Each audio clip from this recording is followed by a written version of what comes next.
మరణాత యేసుక్రీస్తు శిలువ బలియాగమైన మంచి శుక్రవారము, మరణము జయించిన పునరుద్ధాన పండుగ తరువాత నేడు మొదటి శుక్రవారము 2026 ఏప్రిల్ 10వ తేదీ శుక్రవారం కొరకు ఏర్పాటు చేయబడిన నేటి ఉపవాస స్వస్థత వాక్య వాగ్దానము మార్కు సువార్త 16వ అధ్యాయము 17-18 వచనములు. యేసుక్రీస్తు నా నామమున దయ్యములను వెళ్ళగొట్టుదురు, రోగుల మీద చేతులుంచినప్పుడు వారు స్వస్థత నొందుదురని వారితో చెప్పెను. ఆమేన్.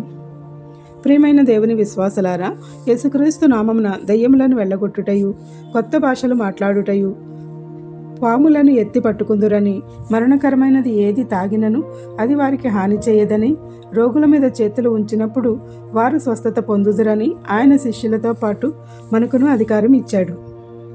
అట్టి అధికారంతో పరిశుద్ధాత్మ శక్తితో భాషా వరములు పొందుదురనియు, విష సర్పంలో లోపడే విధముగా దేవుని యొక్క చిత్తము చొప్పున మరణకరమైనది ఏది తాగినను అది వీరి మీదికి పని చేయకపోవుట, రోగులపై చేతులుంచి ప్రార్థన చేసినప్పుడు ఎట్టి రోగమైనా బాగుపడి సాక్షులుగా చేసి యేసుక్రీస్తు నామమున వారు గణపరిచి లోబడే విధముగా వారికి తన వరములను ప్రవహింపచేసెను. క్రీస్తు ప్రభువు స్వరూపము ధరింపచేసి వారిని సర్వసృష్టికి వెళ్ళి సువార్త ప్రకటించమని చెప్పెను. ఆ విధముగానే మన దేశమునకు దిదుమ అనబడిన తోమ యేసు ప్రభు శిష్యునిగా వచ్చి ఎందరికో ఎన్నో అద్భుతములు చేసెను. యేసుక్రీస్తు నుండి తోమ పొందిన ఈ అధికారమును పొంది అద్భుత కార్యములు చేసి మనందరికీ ప్రవహింపచేసెను. కావున ప్రియమైన సహోదరి సహోదరులారా, యేసుక్రీస్తు ప్రభువు రక్తంతో మనకు స్వస్థతలు, అద్భుతములు, మేళ్లు జరుగుతున్నాయి, దయ్యములు పారిపోతున్నాయి. మనము కోరితే ఆయన పరిశుద్ధాత్మ శక్తి ఇచ్చేవాడు.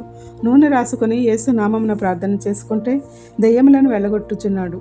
ఇట్టి రీతిగా ఆయన రక్త ప్రభావము అప్పటి నుంచి ఇప్పటి వరకు దారులుగా ప్రవహిస్తూనే ఉంది.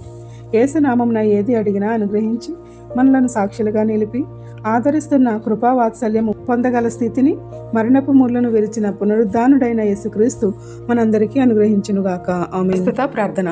పునరుద్ధానుడైన మా క్రీస్తు ప్రభువా, పరలోకంలో తండ్రి కుడిపార్శ్వమున కూర్చొని మమ్ములను దీవిస్తూ ఆశీర్వదిస్తూ స్వస్థపరుస్తూ మా జీవితంలో వెలుగులను అనుగ్రహిస్తున్న నీ కృపలకై కోటాను కోట్ల స్తుతులు చెల్లించుచున్నాము. ఈ శుక్రవారము నీవు ఇచ్చే స్వస్థతలు, రక్షణ, ప్రార్థన నెరవేర్పుల కొరకై, ఎన్నో సమస్యల నుండి విడుదల కొరకై మేము ప్రార్థించుచుండగా ప్రతి బిడ్డను జ్ఞాపకం చేసుకొని ఆశీర్వాదములు కుమ్మరించి ఆదుకొనమని వేడుకొనుచున్నాము. మా దోషములు క్షమించే గొప్ప న్యాయాధిపతి, నీకు లెక్కలేనన్ని ప్రణుతులు చెల్లించుచున్నాము. పరమ వైద్యుడివైన తండ్రి, మాలో ఎందరినో రోగములు వెంటాడి వేటాడుచున్నవి. వాటిని నీ వాక్కు ద్వారా బాగు చేసి వాటిని రూపుమాపి సాక్షులుగా నిలువబెట్టుము. మా ఆరోగ్యములపై సైతానుకు అధికారం ఇయ్యక మమ్మను కాపాడుము. అనుకొనని రీతిగా ఆరోగ్యం చెడగా, నీవు అనుకొనని రీతిగా గొప్పగా స్వస్థపరచువాడు కనుక మీకు స్తోత్రములు. మాలో ఎందరో ఎన్నో ప్రార్థనలను కోరుచున్నాము గనుక అట్టి ప్రార్థనలన్నీ ఆలకించుము. మా మనవులన్నీ నీ సన్నిధిలో మొరపెట్టుచుండగా ఏ బిడ్డ అయితే నీకు సమీపంగా ఉండి మొరపెట్టుచున్నారో వారందరినీ నీవు క్షమించి కాపాడి రక్షించి నీ బిడ్డలుగా ఏవైతే కోరుచున్నామో కోరు వాటన్నిటికంటే అధికముగా దయచేసి అనుగ్రహించి నీ బిడ్డలుగా సంతృప్తిపరచుము. మా కుటుంబంలోను మా బిడ్డలను ఉన్నతముగా నడిపించుము. బిడ్డలు లేని వారికి బిడ్డలను దయచేయము. ఉద్యోగములు కావలసిన వారికి ఉద్యోగములను దయచేయము. ఉద్యోగములలో ప్రమోషన్లు కావలసిన వారికి ప్రమోషన్లు దయచేయము. కోర్టు చిక్కులలో ఉన్నవారికి చిక్కులను విడదీయము.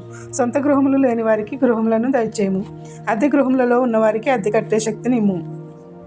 విదేశాలలో ఉన్నవారికి నీ సంపూర్ణమైన కాపుదలతో నడిపించుము. ప్రయాణాలు చేయుచున్న వారిని సురక్షితంగా చేర్చుము. వివాహాలు కాని వారికి మంచి జతలను సమకూర్చుము. కుటుంబాల కలహంలో ఉన్నవారికి న్యాయాధిపతిగా న్యాయము తీర్చుము. విడిపోయిన కుటుంబములను కట్టుము. పరీక్షలలో ఉత్తీర్ణులు కాకుండా ఉన్నవారికి మీ యొక్క ఆదరణ దయచేసి మరొక ప్రయత్నం చేయుచుండగా గొప్ప విజయమును దయచేయము. ఎవరైతే బిడ్డలు ఉత్తీర్ణులయ్యారో ఎటువైపు వెళ్ళవలెనో ఆ మార్గములను సరళపరచుము. తల మొదలు తల వెంట్రుకలు రాలుట, తలకు సంబంధించిన వ్యాధులు, కళ్ళకు సంబంధించిన వ్యాధులను స్వస్థపరచుము. ముక్కుకు సంబంధించిన వ్యాధులు, చెవులకు సంబంధించిన వ్యాధులు, పళ్ళకు సంబంధించిన వ్యాధులు, ముఖమునకు సంబంధించిన వ్యాధులు, నోరుకు సంబంధించిన వ్యాధులు, గొంతుకు సంబంధించిన వ్యాధులను నయము చేయుము. మెడకు సంబంధించిన వ్యాధులను, భుజములకు సంబంధించిన వ్యాధులను, ఎముకలకు సంబంధించిన వ్యాధులను, కండరములకు సంబంధించిన వ్యాధులను బాగు చేయుము. గుండెకు సంబంధించిన వ్యాధులు, ఊపిరితిత్తులకు సంబంధించిన వ్యాధులు, కాలేయమునకు సంబంధించిన వ్యాధులు, కిడ్నీలకు సంబంధించిన వ్యాధులు, ప్రేగులకు సంబంధించిన వ్యాధులను స్వస్థపరచుము. గర్భాశయ దోషములను పోగొట్టి కంతులను కరిగించి వేయుము.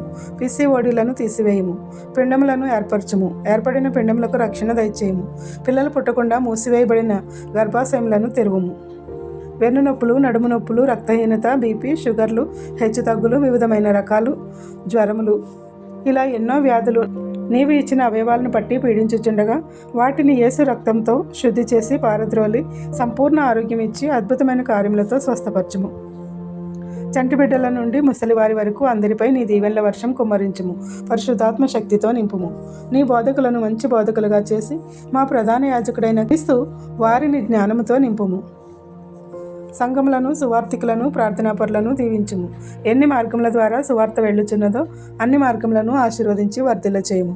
ఈ మార్గము ద్వారా ఈ సువార్త పని చేయుచున్న నీ బిడ్డలైన మా అందరికీ నూరంతల ఫలములు అనుగ్రహించుము.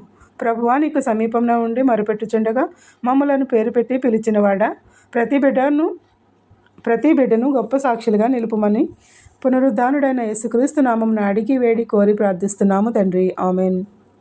తండ్రి యొక్కయు, కుమారుని యొక్కయు, పరిశుద్ధాత్మ యొక్కయు పునరుద్ధానుడైన యేసుక్రీస్తు నామమున ఆయన ఇచ్చిన అధికారముతో దయ్యములను వెళ్ళగొట్టుచు స్వస్థతలను చేయగల గొప్ప స్థితిలో నిలిపి నడిపించి నూరంతలుగా ఫలింపచేయును గాక. ఆమెన్. ఇట్లు దేవుని సువార్త పరిచర్యలో మీ సహోదరి. Praise the Lord. God bless you. అందరికీ మరణాత. ఉపవాస ప్రార్థనలో నీతో సహవాసం చేసేదనయ్యా. నా ఉపవాస ప్రార్థనతో నిన్ను నేను వెదికేదనయ్యా. నా ఉపవాస ప్రార్థనలో నీతో సహవాసం చేసేదనయ్యా. నా ఉపవాస ప్రార్థనతో నిన్ను నేను వెదికెదనయ్యా. నా పాప క్రియలన్నీయు నే విడిచిపెట్టెదనయ్యా. నా దోషమును మన్నించి నన్ను పరిశుద్ధునిగా మార్చయ్యా. నా అహము పోవాలయ్యా. నాకు దీనత్వము ఇవ్వయ్యా. యేసయ్యా, నా స్వయము చావాలయ్యా. నీవు నాలో బ్రతకాలయ్యా. నా ఉపవాస ప్రార్థనలు నీతో సహవాసం చేసేదనయ్యా.